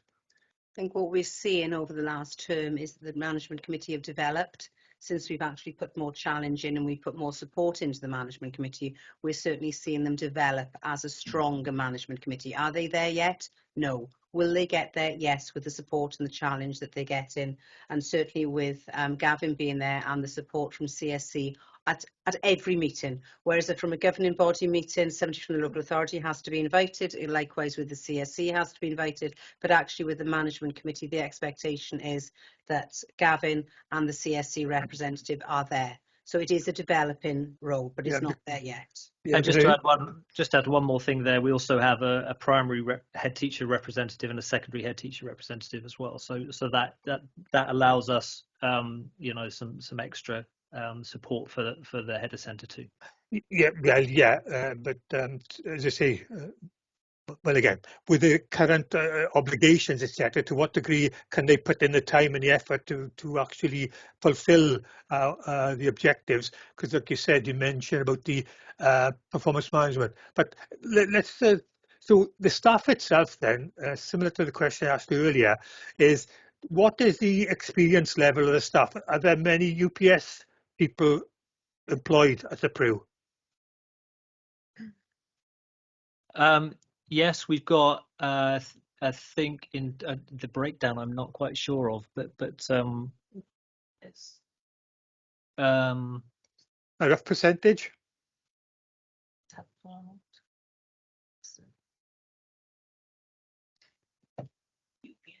UPS.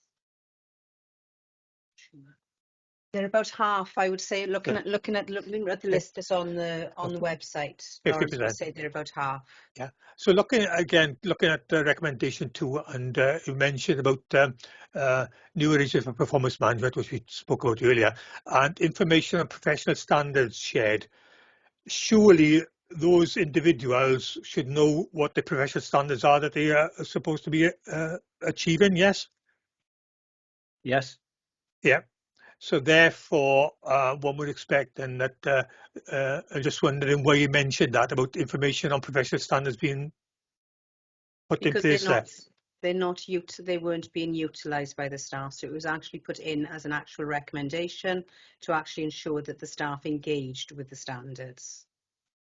It was holding the staff to account as well as holding the leadership to account. Yeah, I can understand that. Okay, then thanks very much. I'll leave it at that. Thank you. You're welcome. Thank you, Lawrence. Okay, conscious of the time, so I'm going to permit Jamie your question next, and then Anna, we may just have to use that as a follow-up question to Gavin and the team to follow it up. Okay. So if it's okay, because I have to go, I'll take my leave then, okay? Yes, no problem at all. Thank you. Okay, Jamie, over to you. Okay, I'll try and be very quick. Thanks. I did have more than one question. It was a lead on really from Anna's question on the hard to reach groups. And what I want to ask is, in terms of the family engagement officer, are they linking with any existing practitioners that are known to that young person or the family? I take it from my own perspective as a participation officer, we often get asked to go in and work with a group, but we get much better results if we identify key stakeholders to that young person. So is that something that's currently going on, or we're not at that stage? No, very much so. Yeah. So like I said, it is developing. The family engagement officer was initially established using an attendance grant for the local authority as additional capacity for the Education Welfare Service. And when we interviewed for the post, the individual and the background they had made them incredibly suitable for something slightly different, which was this role that we were looking at anyway. There are elements around meeting and engaging with the young people, but with the parents, but also then acting as a sort of a point of contact and to develop that team around that pupil and around that family. So engaging with social workers where they're involved, engaging with YOS and the youth service, and bringing in some of those links. Yeah. Because realistically, it's not something that education can resolve single-handedly, and like you said, actually having that team around the individual will reap much greater benefit. Yeah, no, it definitely asked. That's why I asked. My other question was in terms of the bespoke learning plans. So, how are those plans being tailored to the individual student needs? Like, are there any early indications of how effective they have been in terms of the observations you've made? So, using things like PASS and using things about what they're interested in, how the rewards, those kind of things that we looked at, establishing those bespoke individual behaviour plans has shown early signs for some, not all. And to be fair, probably is a developing practice. We only started with those bespoke individual plans in the summer term, so it's kind of new for the staff, it's new for the pupils too. And there are a number of things that are going on that are feeding into that. So initially in the summer term, it was right. We need to, the head of centre felt we just need to get we being they needed to get a real sense of where the pupils saw themselves and their mental health needs, their well-being needs, what they felt would be more effective in terms of curriculum approach and those kind of things. So that work has been ongoing in the summer term. And then obviously out of that, you start to shape the plans, and you the autumn term to date has been used tweaking plans to make sure that they're as effective as possible for the individuals. So, and I think I did read in you that there was I think letters sent out to parents trying to engage, but what I was going to ask as a follow-up to that is, has there been any engagement so far? Any parents that are looking to be involved in the IDP around those young people, or I think I read that we've had none.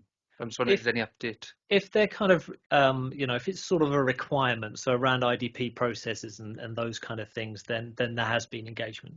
Not 100%, but there has been. But where they're trying to see, and there's the blurry line between the they and the we, really, as a PRU.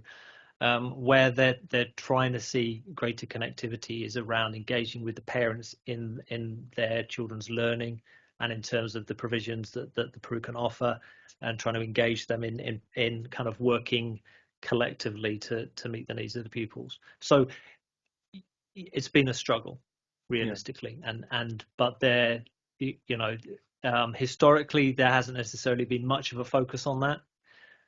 So for some parents who have had their children in that provision for a while, it's a change, and for some not necessarily one that they've been welcomed realistically. So there's a lot, and the family engagement officer is doing a lot of work around that, trying to break down those barriers and say, come on, trust us and engage with us in these things.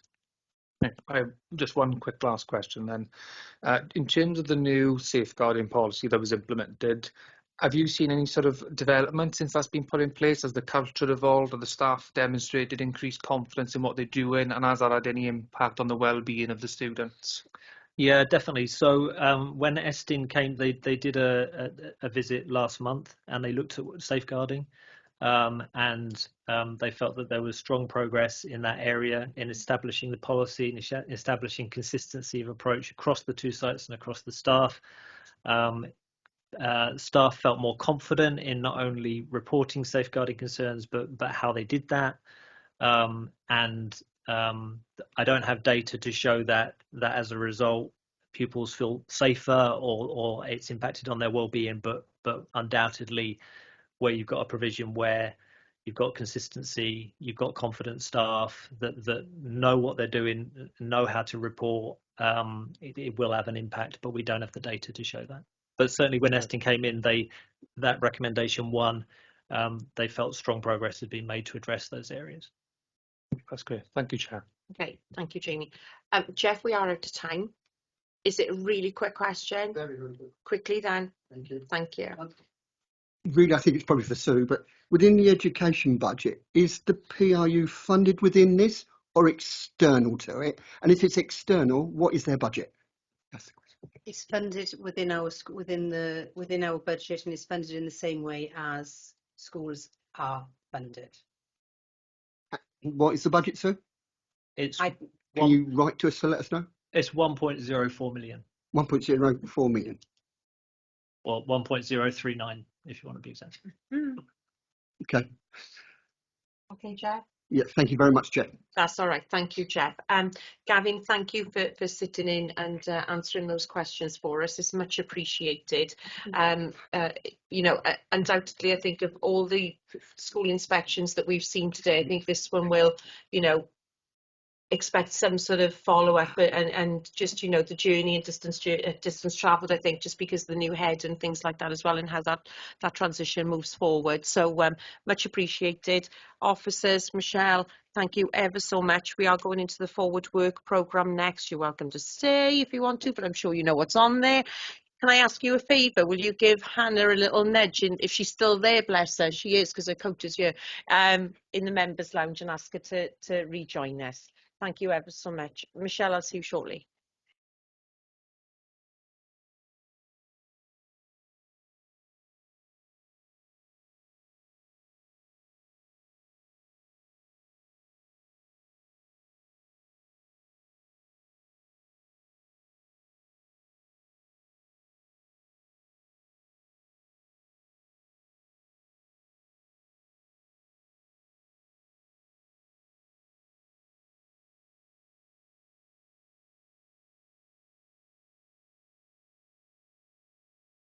There she is. Okay, so as Hannah joins us, I shall just go on to agenda item number 4, which is the Forward Work Programme 23-24. And it's really just to remind us all that on the 11th of December, Lisbeth will be so pleased that we are looking at WESP, the Welsh Education Strategic Plan, and of course we are revisiting RAS as well. These lovely acronyms: raising standards, raising aspirations, raising standards. Chair, and we will be revisiting those on the 11th of December as well, and then an opportunity to reflect and bring different things into the loop as well, which we will do, as Jane has kindly added a column now, can't get my teeth in, column now to the end of the report for us to be able to do that, when of course we reflect as well. Agenda item number 5, scrutiny referrals. I haven't had any scrutiny referrals. Agenda item number 6, report recommendations. If I may take this opportunity, I think, as I just alluded to when Gavin was here and officers were here, at some point within the forward work plan, I would like to revisit the PRU, if that's okay. Sorry, Jamie, I didn't see your light on. Did you want to come in? Yeah, no, thanks, Chair, that's okay.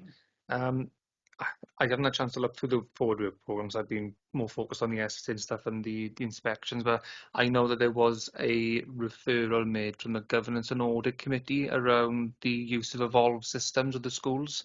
It would have been at the last meetings. I don't know if that's come across yet, any information, but just to bring that up with you.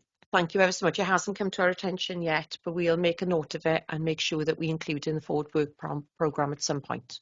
Thank you for that. Apologies. 6, just with regards to the report recommendations today. So I think that both Goitre and Getli Vailog, as I said, gave a very honest reflection as to the distance travelled. You know, and that said, now, you know, we'll see how they move on in their journeys. But I think just with the PRU, I've just got a little bit of a knot in my stomach, if that makes sense, a little bit of nervousness around it. And that is as a critical friend, which is our responsibility as Scrutiny. So what I mean by that is I just think it is our responsibility to follow up. Yeah, so I think in the forward work programme at some opportune moment we'll revisit. Sorry, Lawrence, I didn't see you either. Look, I've got so many screens to look at. Honestly, it is like Star Trek up here and flying the Enterprise, honestly. So I do apologise. I'll come to you in a second, but I think we do need to follow. I'm like a hoorah. We do need to follow up really and pick up on the PRU, if that's okay with everybody. Yeah, I think there's just a lot of work that's going on there. Lawrence, coming in, my right-hand man there, my Captain Kirk. Fire away. Yeah, just a couple of things. Talking about the referrals, again, it's just a matter of whether you had a chance to look at that potential email I sent you regarding the safeguarding. Yes. Sorry, Lawrence, I That's did. all. No, I did, and we will pick that up. What I need to do is just have a chat to Sue. I'm looking at you're facing me on two different screens. I'm going to have a chat to Sue, just wondering whether, in what format we take that up as a scrutiny, Okay. whether that comes in as a report, or whether we have quite like the workshops that we do, you know, where we're able to do it a little bit less formally and really get into the teeth of things in that way as well, so everybody has an understanding of it. But it is there. I have asked her to sit down with me and just have a catch up on it. That's so okay. I will let you know as soon as possible. Okay. The other thing was then, I don't know whether you were going to come on to this. You said about the future workshop, about this workshop on the 21st of November. Yes, that's on the next agenda item. Okay then. Apologies. Is that all Okay. right? Yeah, I'll leave that. Yeah. We can jump onto that if nobody else has got anything to say on agenda item number 6. We'll move on to it. Sorry, Jeff, I didn't see you either. Are you sure? I told you it is like, you know. It's all right. You ignoring captions. Yeah. Oh, bless you. Agenda item number 7. That is when we look at feedback on scrutiny activities, or, you know, any task and finish groups and inquiry days we have. And Lawrence, you're quite right. Looking at the LRB capacity prior to a report going to Cabinet in December, we do have a workshop scheduled in for the 21st of November, 2 till 4. Yeah, 2 till 4. Is that okay? So on that then, will we receive some information prior to the workshop? Yeah, I guess we should have a heads up prior to the workshop. I'll do a little chase on that now with Jane alongside me. I won't call her my Spock of the enterprise, but she's there to my left, using these little analogies now today. She'll be there to my left, and we'll pick up on that, Lawrence, and make sure that we've got some info prior to it. Yeah, so that and the safeguarding one, I'll get some additional info on. Yeah, sorry, just to clarify now. So this LRB capacity, so there is going to be a recommendation. Is it going to Cabinet on the 6th of December? Is that what we're saying? Yeah, and I think it's an opportunity for us then to sit in the workshop and just look at that, and you know, prior to it going to Cabinet. Okay, thank you. You're welcome. Now, Jeff, you've taken your mic off. Did you want to jump in now? Task and finish group? Yeah. Yeah. Unfortunately, as you are aware, we couldn't complete the task and finish group purely and simply because of the ongoing situation with head teachers and the situation we find ourselves in. Only 6 schools actually responded back to us. Okay. So we would like to bring that back at some point when we're in fact in a more easy position with the head teachers, so they might respond easier to us. Yeah, and I think, look, again, you know, if I'm being honest, that first term always back in the autumn's always a little bit of a jumpy one, isn't it, for everybody? It's getting back into swing of things after the summer leave and everything, and results days and different like that, depending on what, if it's primary or secondary. So I think, yeah, you may just get a little bit more engagement if we revisit it and bring it back to the fold. Is that okay? Yeah, it's fine. Cool, thank you. Natalie. Quick one for the report recommendations. Yeah. Small one, but the schools department acronym list is a bit out of date. We're missing things like RAS, which, you know, we all know what RAS is, but it should be on there. We're missing RSE, RVE, DARPL, some really big ones need to be updated on this. So if we could maybe pass that back, or let me know who I can contact, and I will pass some suggestions on. No, absolutely, and you know, sadly, it's a world that we live in, isn't it? You know, we speak in jargon all the time with WESPs and RAS and everything, LOEs and everything else. So it's really as well. it's really helpful for all of us in the loop to have that updated. And I think as well, because we want to recruit more people into school governance and the right people. Let's get the information there straight away. So it's easier to do the job. No, absolutely. Thank you for doing that, and doing that as a reminder as well. Much appreciated. Okay. Well, look, guys. Again. Oh, Jamie, I didn't see your light on either. That's okay, Chair. So just to add to that, I don't know if it'd be used to newer members as well, whether or not if we can try and recommend the reports, give an indication of which area of the acronyms they should be looking at. Obviously, some of them are repeated and contextually mean different things. So I don't know whether that would be of use if they can kind of give some context if they're using acronyms and reports, so to make it easier for people to navigate. Yeah, okay, no problem at all. We'll make a note of that for officers as well. Thank you once again. Apologies we had to stick so tightly to the timings, but if you have got any follow-up questions, there is that opportunity to do that. But again, great questioning, great comments, much appreciated. And agenda item number 8 is if I have any other business deemed urgent. I don't, so we're all good. Thank you again, diolch yn fawr. Thank you for your attendance. I shall see you shortly. Thank you. Bye, folks.